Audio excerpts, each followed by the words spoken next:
호르무즈 해협 한복판에서 한국 선원 24명이 납치됐습니다. 10억 달러짜리 LNG 선박 전체가 이란의 손에 넘어갔습니다. 2시간 뒤 영상이 도착했습니다. 72시간 안에 요구를 들어주지 않으면 전원 공개 처형하겠다는 협박이 담겨 있었습니다. 호르무즈 해협은 한국이 원유와 가스의 80%를 수입하는 핏줄이었습니다. LNG 선박의 운행이 멈추면 한 달 안에 한국 에너지 경제가 멈춥니다. 이란과 전쟁 중인 미국도 도와줄 수 없는 상황이었습니다. 유엔도 침묵했습니다. 세계 어느 나라도 도와주지 않았습니다. 한국 정부의 긴급 명령이 떨어졌습니다. UDT와 해군 전력이 즉시 투입됐습니다. 과연 한국 해군은 선원 24명 전원을 구출할 수 있을까요? 대한민국 해군을 응원하신다면 댓글로 국군 화이팅이라고 남겨주세요. 긴박했던 72시간의 현장 이야기를 지금 바로 시작합니다. 구독과 좋아요는 제작에 큰 힘이 됩니다. 호르무즈 해협이 발칵 뒤집어졌습니다. 한국 액화천 연가스선 한라호가 흔적도 없이 사라졌습니다. 선원 24명 전원 연락 두절이었습니다. 저는 제임스 켈러헨입니다. 미 해군 제5함대 작전 참모이고 현역 대령입니다. 28년간 중동 해역에서 대테러 작전과 해상 봉쇄를 담당해왔죠. 그날은 전쟁 한복판이었습니다. 미국이 이란 본토를 폭격하고 있었거든요. 항모 세척이 페르시아만에 떠 있었고 매일 출격 명령이 떨어졌습니다. 혁명수비대는 보복으로 유조선을 불태우고 있었죠. 해협을 지나다 공격당한 선박만 10척이 넘었습니다. 호르무즈 해협은 전쟁터였습니다. 바레인 사령부는 사흘째 불이 안 꺼지고 있었죠. 그 와중에 당직 장교가 뛰어왔습니다. 한국 LNG선 한라호, 통신 두절. 선원 24명 억류 추정. 한라호는 봉쇄 선언 직전에 이미 해협 안에 들어가 있었습니다. 출항할 때는 전쟁 전이었거든요. 항해 도중에 전쟁이 터졌습니다. 봉쇄가 선언됐고 한라호는 해협 한복판에 갇혔습니다. 빠져나오지 못한 거였죠. 확인해보니 위치 신호가 증발해 있었습니다. 19만 톤짜리 배가 레이더에서 통째로 사라진 겁니다. 하지만 이란 본토 타격이 우선이었습니다. 한국 선박 한 척에 전력을 뺄 수 없었거든요. 한국 정부에 통보만 하고 넘겼습니다. 12시간 뒤에 영상이 도착했습니다. 혁명수비대가 전 세계에 뿌린 영상이었죠. 재생 버튼을 눌렀습니다. 첫 파일이 한라호 CCTV였습니다. 새벽 4시 17분 레이더에 점이 하나 찍혔습니다. 10초 뒤에 10개, 1분 만에 40개. 고속정 40척이 사방에서 몰려들었죠. 혁명수비대 떼전술이었습니다. 선장이 무전기를 잡았지만 모든 주파수가 교란돼 있었습니다. 6분 만에 갑판이 장악됐습니다. 24명이 엎드려졌고 손이 묶이고 눈 가리개가 씌워졌죠. 훈련받은 자들이었습니다. 마지막 장면에서 선장이 끌려 나왔습니다. 주머니에서 사진이 떨어졌습니다. 어린 여자아이 사진이었죠. 군화가 그 위를 밟고 지나갔습니다. 등에 소름이 돋았습니다. 다음 파일이 열렸죠. 선원들이 무릎을 꿇고 있었습니다. 얼굴이 부어 있었고 코피가 턱까지 말라붙어 있었습니다. 한 남자가 카메라 앞에 섰습니다. 레자 솔레이미. 혁명수비대 해상특수전 사단 사령관이었죠. 대한민국 정부 보고 있나? 72시간을 준다. 한국에 묶여있는 이란 자산 70억 달러를 풀어라. 안 풀면? 부하가 선장 박정호 씨를 끌고 왔습니다. 솔레이미가 권총을 꺼냈습니다. 총구가 관자놀이에 닿았습니다. 찰컥. 박정호 씨 눈동자에 총구 그림자가 비쳤습니다. 입술이 파랗게 질려서 떨리고 있었죠. 제발. 딸이 있습니다. 솔레이미가 총구로 뺨을 밀었습니다. 낙처. 카메라를 향해 돌아섰습니다. 72시간 후에 공개 처형이다. 매 24시간마다 한 명씩 영상을 보내주지. 결정은 한국이 해라. 영상이 끊겼습니다. 의자에 등을 눌렀습니다. 손에 땀이 배어 있었죠. 솔레이미를 3년째 추적하고 있었습니다. 영상은 많이 봤지만 이번 건 느낌이 달랐습니다. 단순 납포가 아니었습니다. 전쟁 자금을 뜯으려는 인질극이었죠. 70억 달러를 내놓지 않으면 24명을 죽이겠다는 겁니다. 호르무즈 해협은 한국이 원유와 가스의 80%를 수입하는 핏줄이었습니다. 지금 이 순간에도 해협이 막혀서 한국행 유조선이 한 척도 못 들어오고 있었죠. 한 달만 가면 한국 경제가 멈춥니다. 공장이 서고 난방이 끊기고 수출길이 막히는 겁니다. 선원 24명의 목숨만 걸린 게 아니었습니다. 대한민국의 숨통이 걸려 있었습니다. 그날 밤에 한국 뉴스가 눈에 들어왔습니다. 대한민국이 뒤집어져 있었죠. 선원 가족들이 카메라 앞에서 오열하고 있었습니다. 남편을 기다리는 아내들, 아버지를 기다리는 아이들이었죠. 외교부 앞에 촛불이 줄지어 놓였습니다. 그런데 한 사람이 울지 않았습니다. 17살 여자아이였습니다. 선장 박정호 씨 외동딸 박서연이었죠. 어머니를 일찍 여의고 아버지가 유일한 가족이었습니다. 그 유일한 사람이 바다 건너편에서 사라진 거였습니다. 서연이는 아버지 방에 들어가 있었습니다. 옷장을 열자 아버지 냄새가 났습니다. 작업복 사이에 포장되지 않은 넥타이가 하나 있었죠. 은퇴 선물로 직접 골라둔 거였습니다. 아직 주지 못한 거였죠. 서연이가 그 넥타이를 가슴에 안았습니다. 휴대폰을 꺼냈습니다. 아버지 번호를 눌렀습니다. 안 됐습니다. 다시 눌렀습니다. 안 됐죠. 신호음조차 울리지 않았습니다. 그래도 전화기를 귀에서 떼지 않았습니다. 기자가 다가왔습니다. 아빠가 마지막 항해라고 했어요. 돌아오면 은퇴한다고 했어요. 새끼손가락 걸고 약속했어요. 아빠는 약속 어긴 적 없어요. 한 번도요. 그러니까 이번에도 돌아올 거예요. 마지막 한마디에서 목소리가 갈라졌습니다.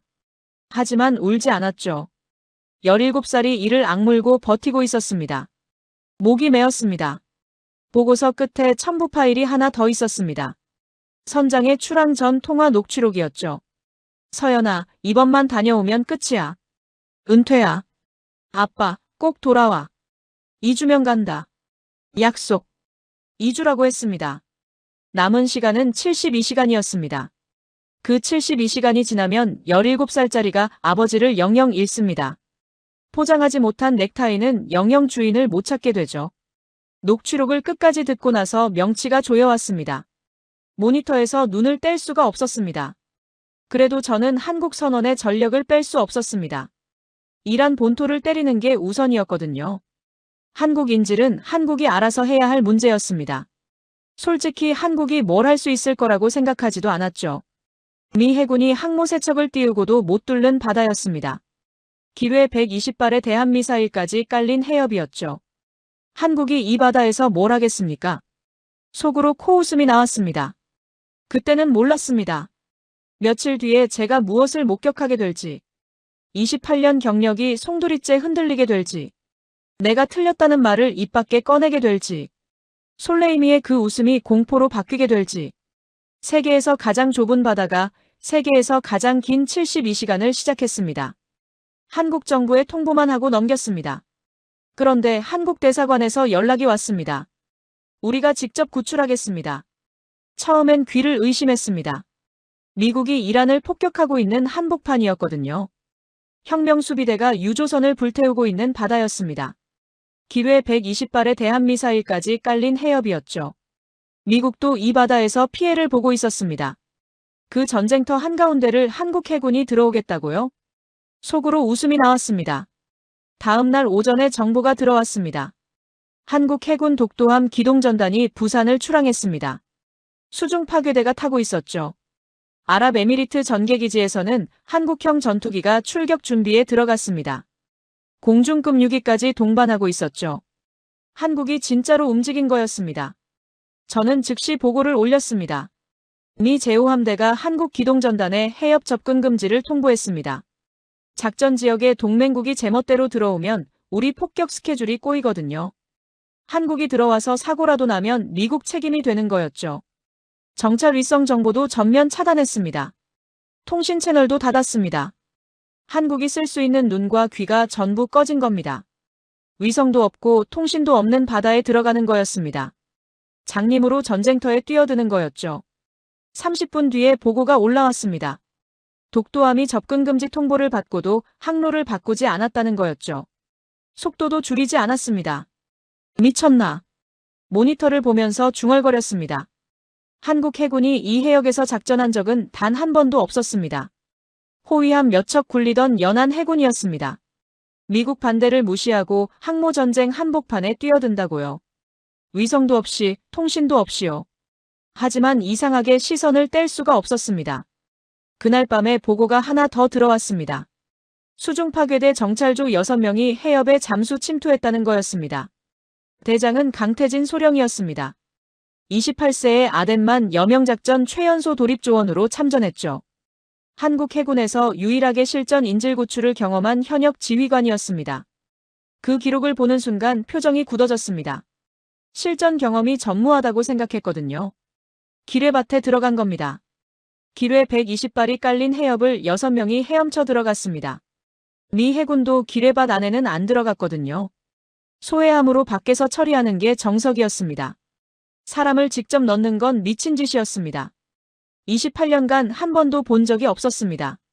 수중 열화상 영상이 들어왔습니다. 어둠 속에서 6개의 점이 천천히 움직이고 있었죠. 기뢰 사이를 빠져나가고 있었습니다. 한 발만 잘못 건드려도 전원 사망이었죠. 모니터 앞에서 주먹을 쥐고 있었습니다. 그때 사고가 터졌습니다. 정찰조원 한 명의 장비가 기뢰 계류색에 걸렸습니다. 와이어가 팽팽해졌습니다. 기뢰가 흔들렸죠. 접촉 신관과 조원 헬멧 사이가 주먹 하나 간격까지 좁혀졌습니다. 닿으면 끝이었습니다. 6명 전원이 죽는 거였죠. 조원 얼굴이 마스크 안에서 하얗게 질려 있었습니다. 수중호흡 소리마저 멈췄습니다. 3초였습니다. 그 3초가 영원처럼 느껴졌습니다. 강태진이 돌아갔습니다. 맨손으로 조원 장비의 잠금 고리를 풀기 시작했죠. 기뢰가 좌우로 흔들리고 있었습니다. 신관과 헬멧 사이가 벌어졌다 좁혀졌다를 반복했습니다. 손가락이 고리 위에서 1mm씩 움직였습니다. 장갑도 안 끼고 있었습니다. 수온이 15도였죠. 손끝 감각이 거의 없었을 겁니다. 그 손으로 고리를 풀고 있었습니다. 딸깍. 고리가 풀렸습니다. 조원이 빠져나왔습니다. 기뢰가 천천히 멈췄죠. 6명 전원 생존이었습니다. 숨을 참고 보고 있었다는 걸 그때 깨달았습니다. 손에 땀이 흥건했습니다. 수백 건의 작전 영상을 봐왔지만 이렇게 된 건 처음이었죠. 정찰조는 기뢰밭을 통과한 뒤 석유 플랫폼 거점에 접근했습니다. 선원 8명이 억류된 곳이었죠. 수면 아래에서 교대 시간을 관찰했습니다. 움직이지 않았습니다. 숨만 쉬면서 기다렸습니다. 몇 시간이 지났습니다. 경비가 교대하는 8분 동안 인원이 2명으로 줄어드는 걸 포착했습니다. 철옹성 같던 거점에 구멍이 있었던 겁니다. 강태진이 독도함에 보고했습니다. 잡음 섞인 무전이었습니다. 대부분이 깨져서 안 들렸죠. 8분이면 됩니다. 그 한마디만 또렷하게 들렸습니다. 기뢰밭 한복판에서 허점을 찾아낸 겁니다. 하지만 끝이 아니었습니다. 거점이 3곳이었거든요. 하나만 알아서는 소용이 없었죠. 3곳을 동시에 못 치면 인질이 죽습니다. 그리고 새로운 영상이 도착했습니다. 솔레이미가 다시 카메라 앞에 섰습니다. 이번에는 웃지 않았습니다. 눈이 차가웠습니다. 시간을 바꾼다. 48시간이다. 한국 해군이 온다는 소문이 들리던데. 와봐. 기뢰밭에서 배째 가라앉혀 줄 테니까. 하루가 통째로 사라진 거였습니다. 17살짜리가 아버지를 다시 볼 수 있는 시간이 24시간 줄어든 거였죠. 그날 밤 한국 뉴스에서 서연이가 또 보였습니다. 이번에는 거리에 나와 있었습니다. 외교부 앞이었습니다. 촛불을 들고 서 있었죠. 17살이 어른들 사이에 끼어서 밤새 서 있었습니다. 손에 피켓이 들려 있었습니다. 우리 아빠를 데려와 주세요. 글씨가 삐뚤었습니다. 손이 떨려서 그런 거였죠. 어제까지 넥타이를 안고 방에 앉아있던 아이였습니다. 안에서 기다리다 못 견딘 거였죠. 그 장면을 보고 나서 한참 동안 다른 서류를 못 펼쳤습니다. 남은 시간은 48시간이었습니다. 기뢰밭은 뚫었지만 거점 하나만 파악한 상태였습니다. 나머지 2곳은 아직 미지수였죠. 저는 운이 좋았을 뿐이라고 생각했습니다. 기뢰밭에서 살아나온 것도 기적이었거든요. 다음에도 운이 따라줄 리가 없었습니다. 그런데 이상한 게 있었습니다. 강태진의 참전 기록을 닫고 나서였습니다. 저도 모르게 한국 함대 항적을 추적 화면에 띄워놓고 있었습니다. 왜 그랬는지 모르겠습니다. 기뢰밭을 맨몸으로 뚫은 부대였거든요. 시선을 뗄 수가 없었습니다. 동맹이 등을 돌린 바다에서 한국은 혼자 이빨을 드러내고 있었습니다. 한국 함대 항적을 추적 화면에 띄워놓은 게 하루 전이었습니다. 그때까지만 해도 운이 좋았을 뿐이라고 생각했죠. 기뢰밭을 뚫은 건 대단했지만 거점 하나를 파악한 것뿐이었습니다. 나머지 두 곳은 아직 깜깜했거든요. 다음 날 새벽에 생각이 바뀌었습니다. 독도함이 무인 정찰기를 띄웠다는 보고가 들어왔습니다. 미국이 위성을 끊었으니까 자기들이 직접 눈을 만든 거였죠. 열상 카메라가 해협을 훑기 시작했습니다. 나머지 두 거점이 찍혔습니다. 고속정 모선의 교대주기, 해안 동굴기지의 경비 동선, 초병이 움직이는 시간까지 분 단위로 잡아냈습니다. 미국이 위성으로도 못 찾은 정보였습니다. 무인기 한 대로 해결했죠. 위성이 꺼져도 눈은 만든다. 한국이 그걸 증명한 거였습니다. 솔직히 놀랐습니다. 등을 의자에 눌렀습니다. 운이 아니었습니다. 세 거점의 교대 시간이 겹치는 구간이 나왔습니다. 새벽 2시에서 2시 8분이었죠. 그 8분이 세 곳을 동시에 칠 수 있는 유일한 창이었습니다. 석유 플랫폼 8분, 고속정 모선 6분, 동굴기지 7분. 하루 중에 딱 한 번뿐이었죠. 소름이 돋았습니다. 우연이 아니었거든요. 몇 시간씩 수중에서 버티면서 관찰해낸 결과였죠. 이 데이터를 얻으려고 사람이 기뢰밭에 들어간 거였습니다. 정찰조가 기뢰밭 안전 침투 경로도 개척했습니다. 기뢰 사이를 빠져나갈 수 있는 길이 3줄이었죠. 강태진이 직접 헤엄치면서 실측한 경로였습니다. 기뢰 하나하나의 위치를 머릿속에 찍으면서요. 한 줄도 아니고 3줄이었습니다. 세 거점에 동시에 들어갈 3개의 문을 만든 거였죠. 미 해군이 몇 달째 못 그리고 있던 기뢰 배치도를 한국이 완성한 겁니다. 그리고 하나 더 보고가 왔습니다. 강태진이 해안 동굴에 숨어있는 대한미사일 기지 좌표를 잡았습니다. 수중에서 직접 접근해서 실측한 좌표였죠. 미 해군도 정확히 못 잡고 있었거든요. 그게 아랍에미리트 전개기지 전투기 편대에 전달됐습니다. 전투기가 공중급유기와 합류했습니다. 해상 모의 타격으로 명중 시퀀스를 확보했죠. 퍼즐이 다 맞춰졌습니다. 기뢰밭 침투 경로 3줄. 세 거점 동시 돌입 시간 창 8분. 대한미사일 기지 타격 좌표. 하늘은 전투기가 연다. 바다는 독도함이 연다. 문은 수중 파괴대가 연다. 한국이 미국 없이 전부 만들어낸 거였습니다. 28년간 이 바다를 지켜왔지만 이런 건 처음 봤죠. 입술이 마르는 걸 느꼈습니다. 한국 해군을 과소평가했다는 생각이 처음으로 들었습니다. 그런데 상황이 터졌습니다. 추적 화면에 움직임이 잡혔습니다. 석유 플랫폼에서 고속정이 출발했죠. 미 해상 초계기 영상이 들어왔습니다. 선원들이 눈가리개를 한 채 끌려 나오고 있었습니다. 한 명이 넘어졌습니다. 혁명수비대원이 개머리판으로 등을 내리쳤죠. 선원이 갑판 위에 엎어졌습니다. 일어나지 못하는 걸 끌고 갔습니다. 선원 8명을 동굴기지로 이송하고 있었습니다. 플랫폼을 비우는 거였죠. 배치가 바뀌면 퍼즐이 전부 틀어집니다. 교대 시간이 바뀌고 경비 동선이 바뀌는 거였죠.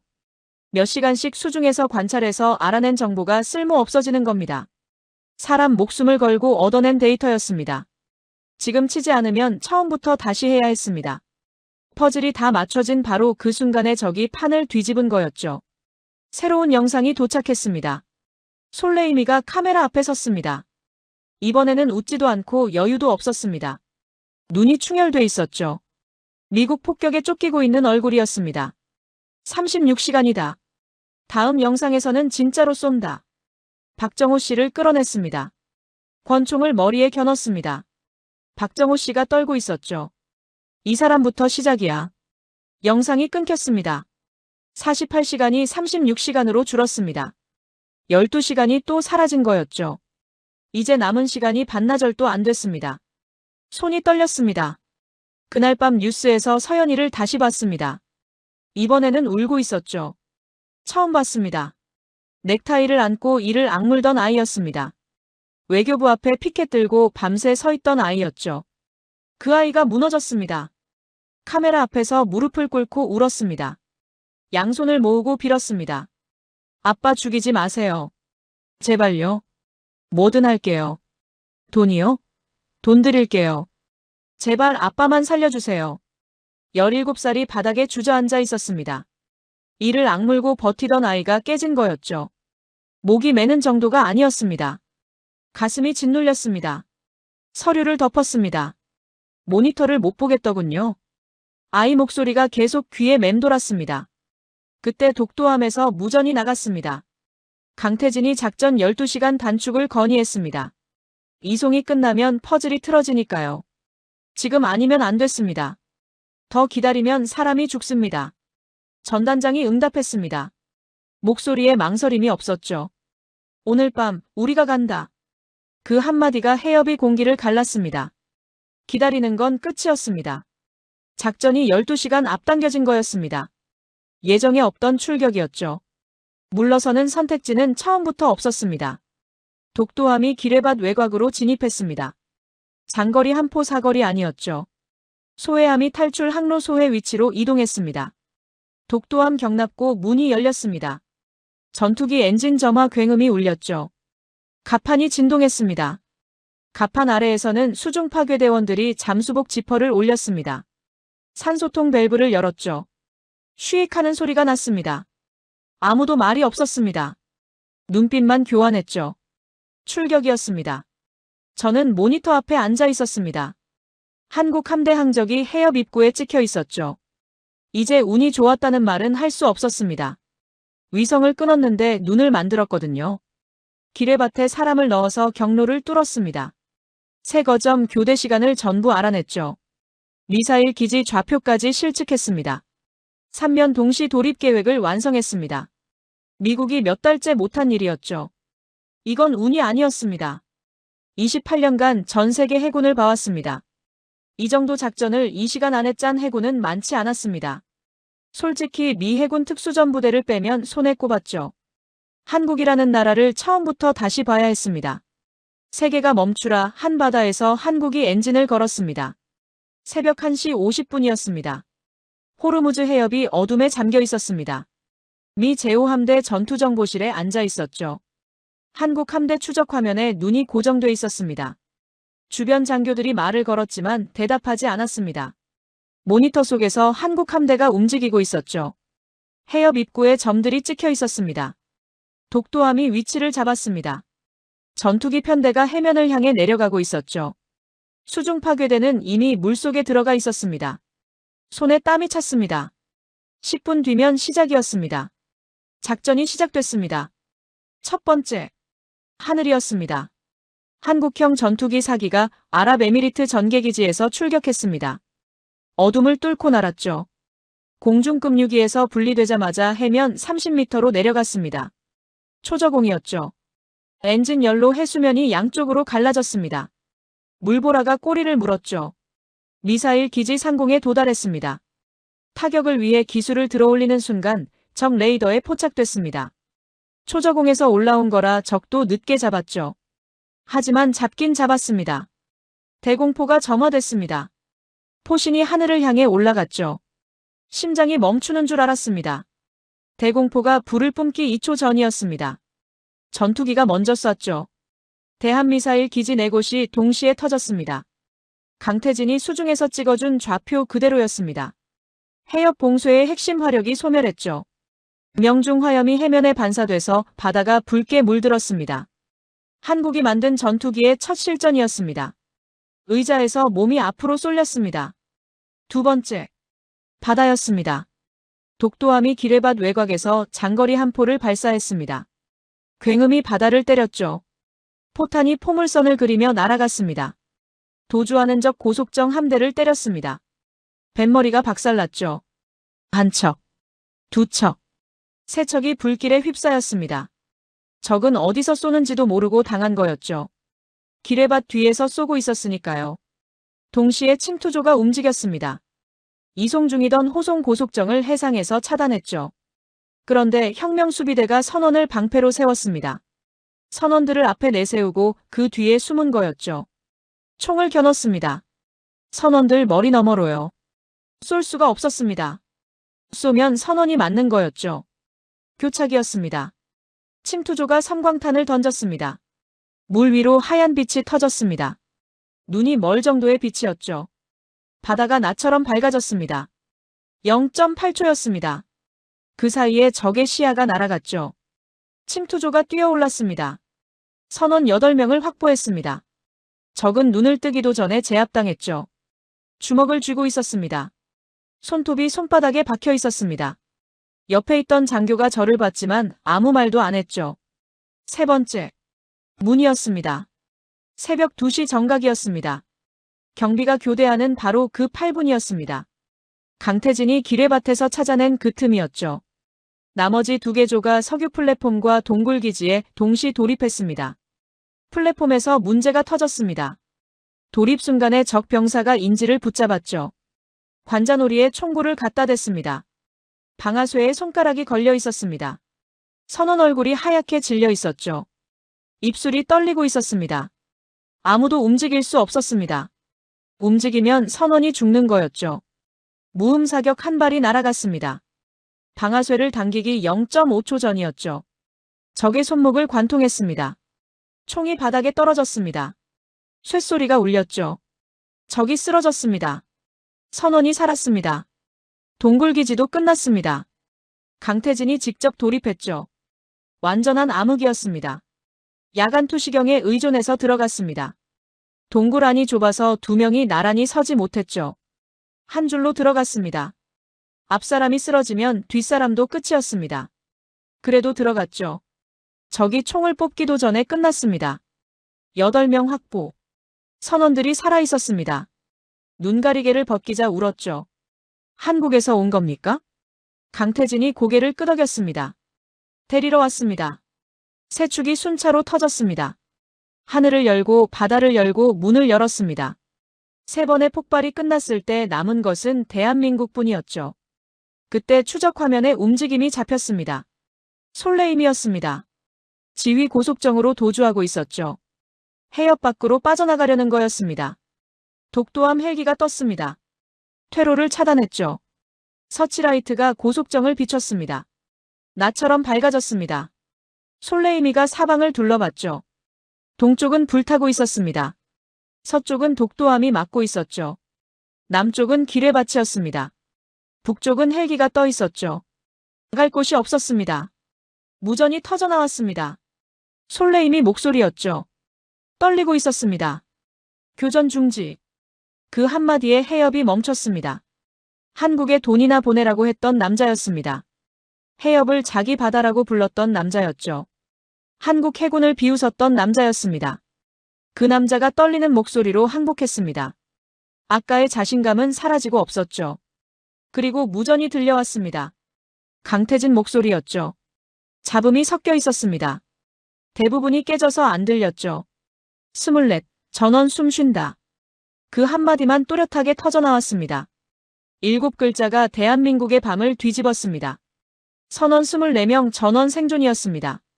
독도함 전투지휘소가 정적에 빠졌습니다.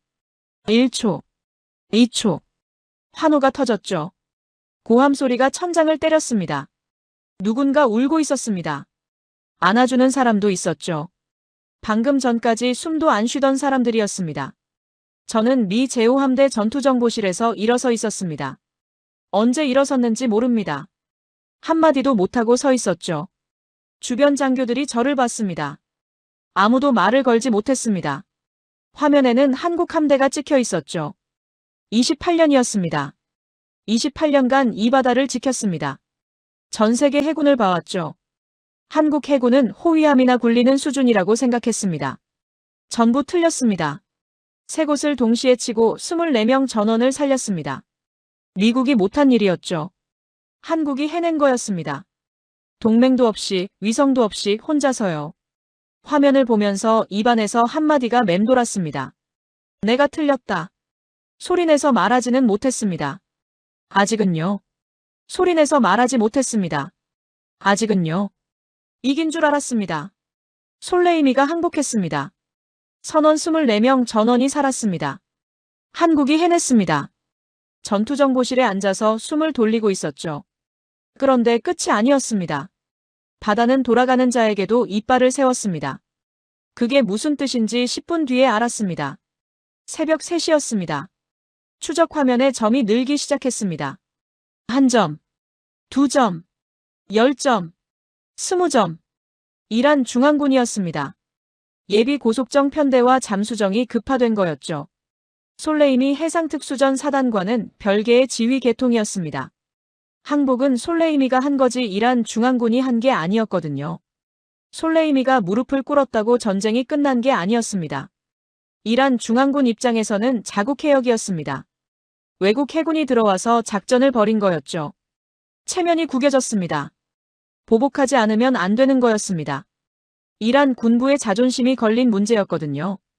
독도함 기동전단이 제포 위당하고 있었습니다. 점들이 한국 함대를 에워싸기 시작했죠. 해협 상공에서 이란 전투기가 나타났습니다. 한국형 전투기와 대치했죠. 양쪽 다 무장 상태였습니다.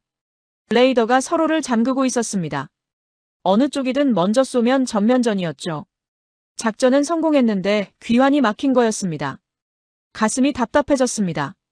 여기서 결정을 내렸습니다. 28년 군 생활에서 가장 무거운 결정이었죠. 명령 계통을 무시했습니다. 미 제5함대 위성 정보를 독도함에 직접 전송했습니다. 이란 중앙군의 배치가 찍혀 있었습니다. 잠수정 위치가 찍혀 있었죠. 전투기 항저까지 전부 넘겼습니다. 송신 버튼을 누르는 순간 손이 떨렸습니다. 상관의 허가를 받지 않았습니다. 이게 들키면 군 경력이 끝나는 거였죠. 28년이 날아가는 거였습니다. 알고 있었습니다. 그래도 버튼에서 손을 떼지 않았습니다. 한국이 해낸 걸 봤거든요. 혼자서 기뢰밭을 뚫고 세 거점을 동시에 친 부대였습니다. 저 사람들을 여기서 죽게 놔둘 수는 없었죠. 독도함 전투지휘소 스크린에 미국 위성 데이터가 떴습니다. 꺼져 있던 화면이 하나씩 켜졌습니다. 이틀 전에 미국이 끊었던 바로 그 화면이었죠. 적 배치가 실시간으로 찍히기 시작했습니다. 이란도 읽었습니다. 미국 위성 데이터가 한국 함대에 들어갔습니다. 그건 미국이 한국을 밀어주고 있다는 신호였거든요. 이란 전투기가 선회 이탈했습니다. 한 대, 두 대, 전부 돌아갔습니다. 고속정 편대가 속도를 줄였죠. 잠수정이 방향을 틀었습니다. 추적 화면에서 점들이 하나씩 빠져나갔습니다. 에워싸고 있던 원이 풀리기 시작했죠. 제포위가 풀렸습니다. 어깨에서 힘이 빠졌습니다. 화면을 보면서 생각했습니다. 내가 방금 한 일이 뭔지를요. 한국을 무시하던 손이 한국을 살리는 버튼을 눌렀습니다. 28년 된 편견이 무너지는 소리가 들렸죠. 한참 동안 화면만 보고 있었습니다. 하지만 아직 넘어야 할 산이 있었습니다. 한라호를 회수해야 했거든요. 해협 한복판에 버려져 있었습니다. 선원은 구했지만 배는 아직 적 해역 아니었죠. 이대로 두면 이란이 다시 가져갑니다. 소해함이 한라호 탈출 항로를 개척하기 시작했습니다. 기뢰를 하나씩 처리하면서 길을 뚫었죠. 느린 작업이었습니다. 한 발씩 조심스럽게 처리해야 했거든요. 거의 다 끝나갈 때였습니다. 기뢰 하나의 계류색이 끊어졌습니다. 자유부유였습니다. 고정돼 있어야 할 기뢰가 풀려난 거였죠. 기뢰가 조류를 타고 움직이기 시작했습니다. 한라호 선체를 향해 흘러오고 있었습니다. 액화천 연가스선이었습니다. 19만 톤짜리 가스 덩어리였죠. 기뢰가 닿으면 폭발이 아니라 대폭발이었습니다. 해협 전체가 불바다가 되는 거였죠. 선원 24명을 살려놓고 전부 날려버리는 거였습니다. 기뢰가 천천히 다가왔습니다. 모니터에서 거리가 줄어들고 있었습니다. 50m, 30m, 20m, 10m. 숨이 멎었습니다. 잠수사 한 명이 물속으로 들어갔습니다. 맨손이었습니다. 장비를 쓸 시간이 없었거든요. 기뢰가 선체에 닿기 전에 막아야 했습니다. 몇 초 남지 않았습니다. 기뢰를 향해 헤엄쳤죠. 혼자였습니다. 기뢰 표면에 손이 닿았습니다. 차가웠습니다. 쇠 표면이 미끄러웠죠. 접촉 신관이 바로 옆에 있었습니다. 잘못 누르면 끝이었죠. 잠수사가 신관을 피해서 옆면을 잡았습니다. 온몸으로 밀었죠. 기뢰가 움직이지 않았습니다. 조류가 기뢰를 선체 쪽으로 밀고 있었거든요. 사람 힘과 바다 힘의 싸움이었습니다. 선체까지 3m였습니다. 잠수사가 해저에 다리를 걸고 버텼죠. 이를 악물었습니다. 온몸에 힘을 줬습니다. 기뢰가 멈췄습니다. 방향이 틀어졌죠. 선체를 비껴갔습니다. 잠수사 손이 떨리고 있었습니다. 맨손 하나가 24명의 목숨을 갈랐습니다. 모니터 앞에서 숨을 내쉬었습니다. 소회가 완료됐습니다. 한국 승조원이 한라호에 탑승해서 운항을 재개했죠. 엔진이 돌아갔습니다. 며칠 만에 듣는 엔진 소리였습니다. 기동전단과 함께 해협 최협부를 빠져나가기 시작했죠. 좁은 수로 양쪽 절벽이 시야에서 사라졌습니다. 끝없는 수평선이 열렸죠. 독도함 갑판에서 선원들이 그 바다를 봤습니다. 며칠 만에 처음 보는 탁 트인 하늘이었습니다.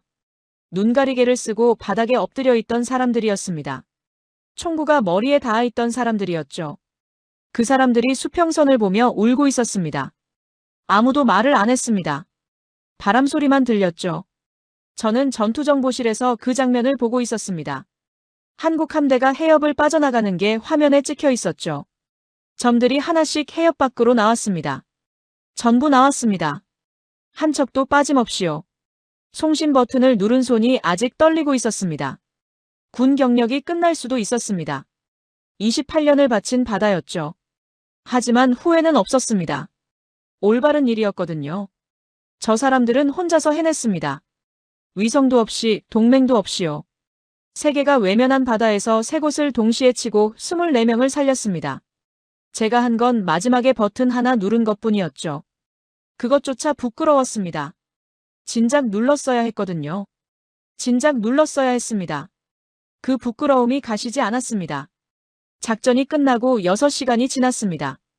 독도함이 오만 무스카트항에 정박했습니다. 선원 24명이 의무실에 수용됐죠. 탈수와 타박상이었습니다. 대부분 경미했습니다.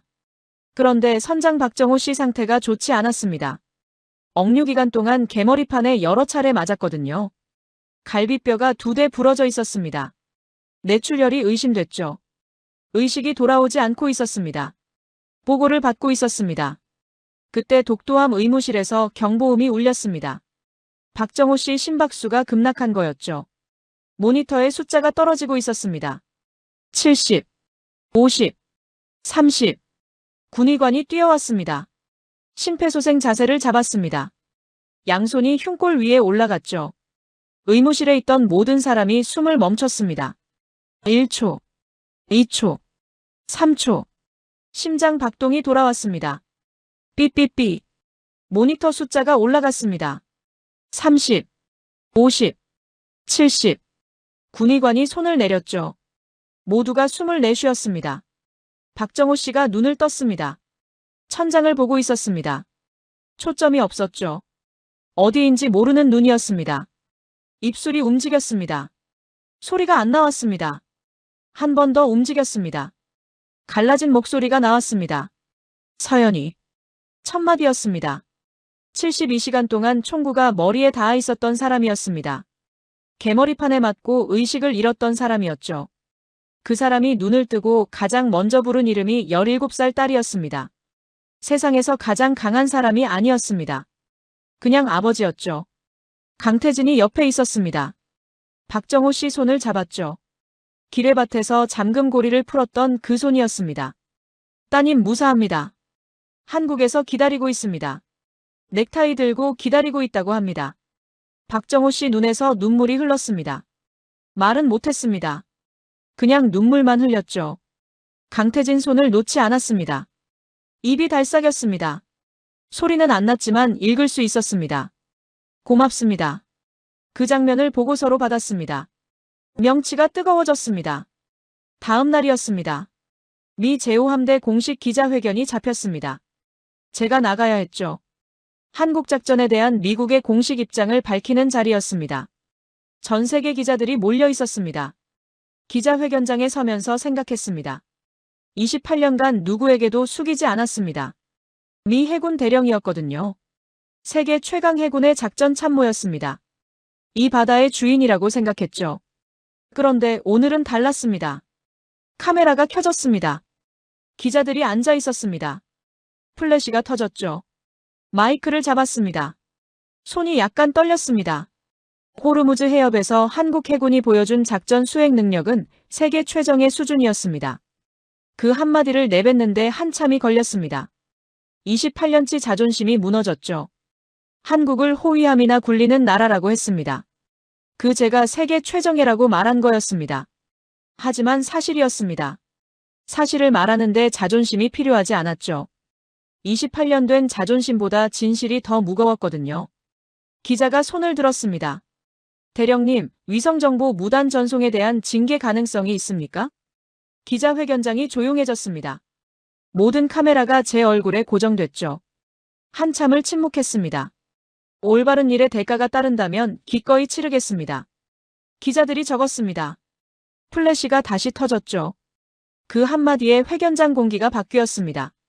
그리고 한 가지 더 말했습니다. 마이크를 다시 잡았죠. 목소리가 갈라졌습니다. 이번 작전에서 기뢰밭을 맨몸으로 뚫고 세 거점을 동시에 돌파한 지휘관이 있습니다. 강태진 소령입니다. 미 해군 역사에서도 찾기 어려운 작전이었습니다. 대한민국 해군의 경의를 표합니다. 거기서 멈췄습니다. 입술이 떨렸죠. 손을 올렸습니다.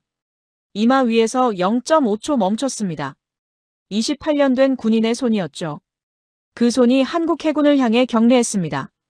기자회견장이 정적에 빠졌습니다. 카메라 플래시보다 그 침묵이 밝았죠. 그 영상이 전 세계에 송출됐습니다. 부산항이었습니다. 귀환을 기다리는 가족들이 대형 스크린 앞에 모여 있었죠. 수백 명이었습니다. 남편을 기다리는 아내들이 있었습니다. 아들을 기다리는 부모들이 있었죠. 아버지를 기다리는 아이들이 있었습니다. 며칠째 잠을 못 잔 얼굴들이었습니다. 스크린에서 제 목소리가 흘러나왔습니다. 한국 해군이 보여준 작전 수행 능력은 세계 최정의 수준이었습니다. 가족들이 울기 시작했습니다. 그리고 선원 이름이 하나씩 호명됐습니다. 생존자 명단이었죠. 이름이 불릴 때마다 비명이 터졌습니다. 기쁨의 비명이었죠. 남편 이름이 불리자 아내가 무너졌습니다. 아들 이름이 불리자 어머니가 주저앉았죠. 24명의 이름이 24번의 비명이 됐습니다. 선장 박정호. 그 이름이 울렸습니다. 스크린 아래에서 17살 여자아이가 서 있었습니다. 서연이었습니다. 넥타이를 가슴에 안고 있었습니다. 포장하지 못한 그 넥타이였죠. 며칠째 놓지 않고 있었습니다. 서연이 무릎이 꺾였습니다. 넥타이를 안은 채 바닥에 주저앉았죠. 울었습니다. 소리를 내서 울었습니다. 아이가 아니라 어른처럼 울었습니다. 기다림이 끝나기 직전의 마지막 무게였죠. 버티고 버텼던 게 한꺼번에 쏟아진 거였습니다. 옆에 있던 이웃이 안아줬습니다. 서연이가 이웃 품에 얼굴을 묻었죠. 넥타이는 놓지 않았습니다. 저는 그 장면을 뉴스로 봤습니다. 넥타이를 안고 방에 앉아있던 아이였습니다. 외교부 앞에서 피켓을 들던 아이였죠. 카메라 앞에서 무릎 꿇고 빌던 아이였습니다. 그 아이가 아버지 이름을 듣고 무너졌습니다. 무너지면서 웃었죠. 울면서 웃고 있었습니다. 아빠가 살아있다는 걸 알았을 때의 얼굴이었습니다. 화면을 보는데 눈이 뜨거웠습니다. 28년간 전쟁을 봐왔습니다. 작전을 봐왔죠. 하지만 이렇게 가슴이 먹먹해진 적은 없었습니다. 한국이 지킨 건 선원 24명만이 아니었습니다. 아버지를 기다리는 딸을 지킨 거였죠. 포장하지 못한 넥타이를 지킨 거였습니다. 2주면 간다는 약속을 지킨 거였습니다. 그게 한국이 한 일이었습니다. 그게 한국이 한 일이었습니다. 2주 뒤에 그 일의 무게를 직접 보러 갔습니다. 부산항이었습니다. 바레인에서 비행기를 타고 왔습니다. 누가 시킨 게 아니었죠. 직접 오고 싶었습니다. 두 눈으로 봐야 했거든요. 비행기에서 내리면서 중얼거렸습니다. 내가 틀렸다. 처음부터 끝까지. 부두에 수만 명이 모여 있었습니다. 태극기가 바람에 펄럭였습니다. 현수막이 걸려 있었죠. 24명 전원 무사 귀환을 환영합니다. 꽃다발을 든 사람들이었습니다. 아이들이 어깨 위에 올라가 있었습니다. 울고 있는 사람도 있었죠. 아직 배가 보이지도 않는데요. 그냥 기다리는 것만으로도 눈물이 나는 거였습니다. 수평선에 점이 하나 찍혔습니다. 독도함이었습니다. 2주간의 귀환 항해를 마치고 돌아온 거였죠. 점이 점점 커졌습니다.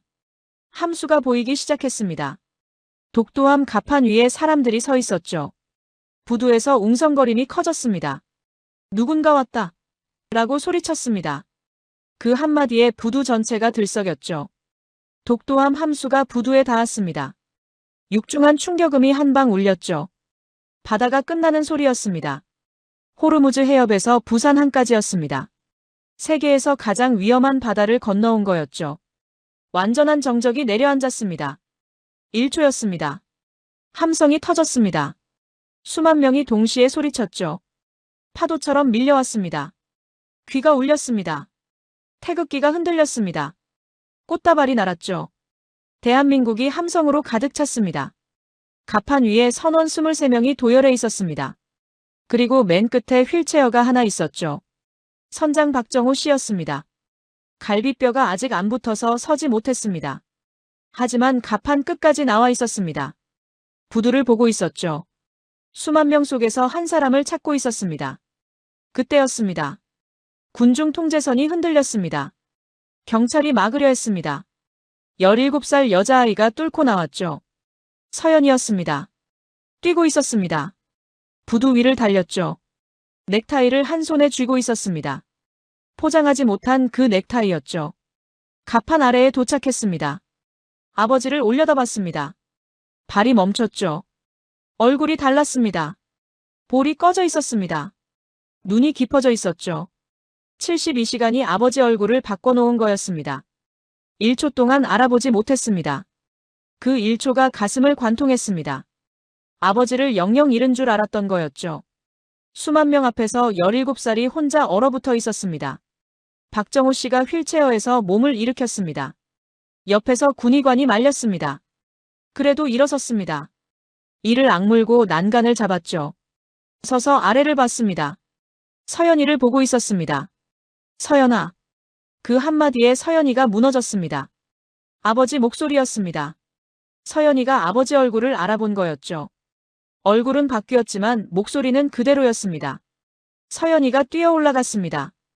계단을 뛰어 올랐습니다. 아버지에게 안겼습니다. 수만 명의 함성이 사라졌습니다. 두 사람의 숨소리밖에 없었죠. 작업복 천이 스치는 바스락 소리만 들렸습니다. 박정호 씨가 딸의 머리를 쓰다듬었습니다. 아무 말도 안 했습니다. 말이 필요 없었죠. 서연이가 아버지를 안는 순간이었습니다. 작업복 주머니에서 뭔가가 떨어졌죠. 접은 종이 한 장이었습니다. 바닥에 닿았습니다. 편지였습니다. 출항 전에 서연이가 아버지 주머니에 몰래 넣었던 거였죠. 72시간 동안 주머니 안에 있었습니다. 개머리판에 맞을 때도요. 갑판에 엎드릴 때도요. 총구가 머리에 닿을 때도요. 편지가 접힌 채로 버텼습니다. 주인을 지키듯이요. 서연이가 편지를 주었습니다.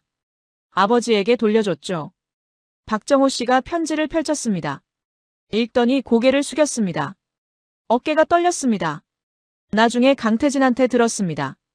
편지에 적혀있던 건 한 줄이었죠. 아빠, 꼭 돌아와. 사랑해. 박정호 씨는 그 편지가 주머니에 있는 걸 알고 있었다고 했습니다. 서연이가 넥타이를 아버지 목에 걸었습니다. 은퇴 선물이었죠. 포장하지 못한 그 넥타이가 드디어 주인을 찾았습니다. 박정호 씨가 넥타이를 만졌습니다. 울었습니다. 서연이도 울었죠. 둘 다 웃고 있었습니다. 울면서 웃고 있었죠. 가장 긴 항해가 끝난 거였습니다. 2주면 간다는 약속이 지켜진 거였습니다. 강태진이 갑판에서 내려왔습니다. 군복 차림이었습니다. 저를 봤습니다. 놀란 표정이었죠. 미 해군 대령이 부산항에 서 있으니까요. 다가갔습니다. 경례를 하려다 멈췄습니다. 경례는 기자회견장에서 했습니다. 이번에는 달랐죠. 손을 내밀었습니다. 악수였습니다. 세계 최강 해군의 자존심이 먼저 손을 내민 거였죠. 강태진이 손을 잡았습니다. 거칠었습니다. 기뢰밭에서 잠금고리를 풀었던 손이었죠. 당신의 8분이 내 28년을 부쉈습니다. 강태진이 대답하지 않았습니다. 고개만 한번 끄덕였죠. 그걸로 충분했습니다. 두 나라 해군의 역사가 고쳐 쓰이는 순간이었습니다. 저는 제임스 켈러헨입니다. 미 해군 제5함대 작전 참모이고 현역 대령입니다. 28년간 이 바다를 지켜왔죠. 전 세계 해군을 봐왔습니다. 한국 해군을 몰랐습니다. 호위함이나 굴리는 수준이라고 생각했습니다. 원정 실전 경험이 전무하다고 했죠. 전부 틀렸습니다. 28년이 부끄러웠습니다. 부산항에서 돌아가는 비행기 아니었습니다. 창밖으로 바다가 보였습니다. 호르무즈 해협 쪽은 아니었지만 같은 바다였죠. 서연이가 넥타이를 걸어주던 장면이 떠올랐습니다. 박정호 씨 어깨가 떨리던 장면이 떠올랐죠.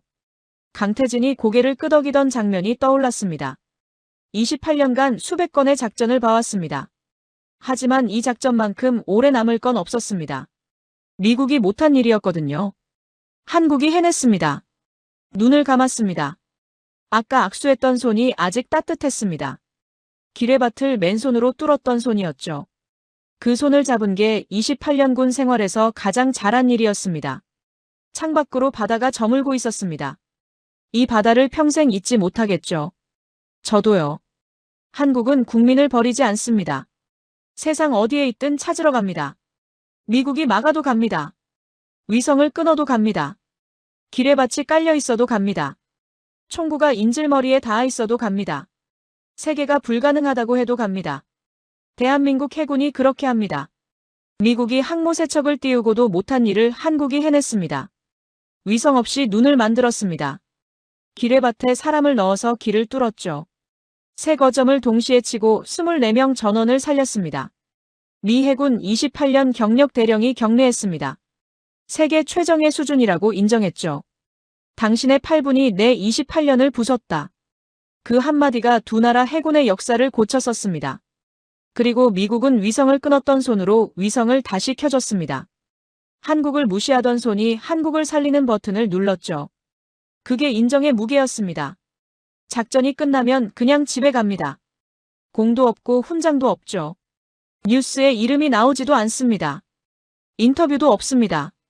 세상에 남는 건 구해낸 사람뿐이죠. 17살짜리가 아버지를 다시 만났습니다. 포장하지 못한 넥타이를 직접 걸어줬죠. 아빠, 꼭 돌아와. 사랑해. 그 편지 한 장이 주머니 안에서 아버지를 지켰습니다. 넥타이가 주인을 찾았습니다. 약속이 지켜졌습니다. 그게 대한민국이 한 일입니다. 해협은 기억합니다. 세계가 외면한 밤, 그 바다를 가른 깃발의 이름을요. 지금까지 공감 코리아였습니다. 이야기가 재미있으셨다면 주변 분들에게도 공유해주세요. 대한민국 최고라고 댓글을 남겨서 주세요. 구독, 좋아요로 대한민국의 밝은 미래를 응원해주세요. 다음 이야기로 또 찾아뵙겠습니다. 감사합니다.